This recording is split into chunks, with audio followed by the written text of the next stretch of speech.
ଦର୍ଶକ ବନ୍ଧୁ ଏଇ ଅଟୋ ବାଲାର କେହି ନାହାନ୍ତି। ହଁ ଦର୍ଶକ ବନ୍ଧୁ, ଏହାର ନାଁ ହଉଛି ପ୍ରକାଶ। ପ୍ରକାଶ ଛୋଟ ଥିଲା ବେଳେ ତା ବାପା ନାହାନ୍ତି। ଛୋଟ ବେଳୁ ପ୍ରକାଶ ତା ମା ସହିତ ରହି ଆସୁଥିଲେ।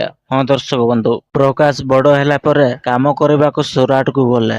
ସୁରାଟରେ ପ୍ରକାଶ ଅନେକ ବର୍ଷ କାମ କଲେ। ସୁରାଟରେ ନିଜ କମ୍ପାନୀରେ କାମ କରୁଥିଲା ପ୍ରକାଶ ସେଇ କମ୍ପାନୀରେ ଗୋଟେ ଝିଅକୁ ଭଲ ପାଇଥିଲା। ପ୍ରକାଶ ଏଇ ଝିଅ ସହିତ ଏତେ ପ୍ରେମ ସମ୍ପର୍କ ବଢିଥିଲା ଯେ ପାର୍କ, ସପିଂ ମଲ୍, ଏମିତିକି ହୋଟେଲ ମଧ୍ୟ ନେଇଥିଲେ।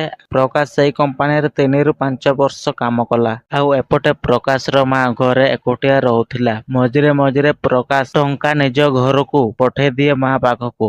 ଆଉ ସେଇ ଟଙ୍କାରେ ପ୍ରକାଶର ମା ଘର ଛଡଉଥିଲା ଏବଂ ଖୁସିରେ ରହୁଥିଲା। ମଝିରେ ମଝିରେ ପ୍ରକାଶକୁ କଲ୍ କରୁଥିଲା ଏବଂ ଫୋନରେ କଥା ହେଉଥିଲା।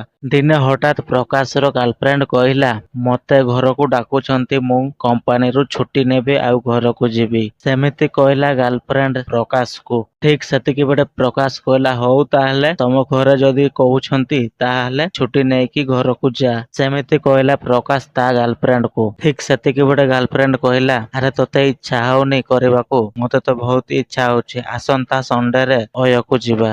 ସେଇଠି ମନ ଭରି କରିବା। ତାପରେ ମୁଁ ଘରକୁ ଯିବି। ସେମିତି କହିଲା ସେଇ ଝିଅ ପ୍ରକାଶକୁ। ପ୍ରକାଶ ସେଇ ଝିଅ ସହିତ ଦୁହେଁ ଦୁହିଁଙ୍କୁ ବହୁତ ମାତ୍ରାରେ ଭଲ ପାଉଥିଲେ। ସେଥିପାଇଁ ପ୍ରକାଶ ମଧ୍ୟ ମନା କରିନଥିଲା ଅୟକୁ ଯିବା ପାଇଁ। ଠିକ୍ ସଣ୍ଡେ ଦିନ କଲ୍ କରିକି କଥା ହେଲେ, ଚାଲ ଆଜି ଯିବା ବୋଲିକି ସେ ଝିଅ ପ୍ରକାଶକୁ କହିଲା। ପାଖରେ ଥିବା ଟାଉନ ଅୟକୁ ଗଲେ। ତାପରେ ମନ ଇଚ୍ଛା ସେକ୍ସ କଲେ। ପ୍ରକାଶର ଗାର୍ଲଫ୍ରେଣ୍ଡ ମନେ ମନେ କହୁଥିଲା କି ମୁଁ ତ ଏହା ସହିତ ମୁଁ ବାହା ହେବି ନାହିଁ। ତ ବାହାରେ ମୁଁ ଏଇଠି ଅଛି, ମନ ଇଚ୍ଛା କରିବି, ସେକ୍ସ କରିବି। ଆଉ ମତେ ଘରକୁ ଡାକିଛନ୍ତି ମାନେ ଆଉ କାହା ସହିତ ମତେ ବାହାଘର କରିବେ। ସେଇଥିପାଇଁ ପ୍ରକାଶକୁ ଡାକି ଆଣି ମନ ଇଚ୍ଛା ଅୟରେ କରିବାକୁ କହିଲା। ତା ପରଦିନ ସକାଳ ପ୍ରକାଶ ନିଜ ଗାର୍ଲଫ୍ରେଣ୍ଡକୁ ରେଲୱେ ଷ୍ଟେସନକୁ ଆଣିଲା। ତା ଗାର୍ଲଫ୍ରେଣ୍ଡକୁ ଟ୍ରେନରେ ବସେଇ ନିଜ କମ୍ପାନୀକୁ ପଳେଇଲେ ପ୍ରକାଶ।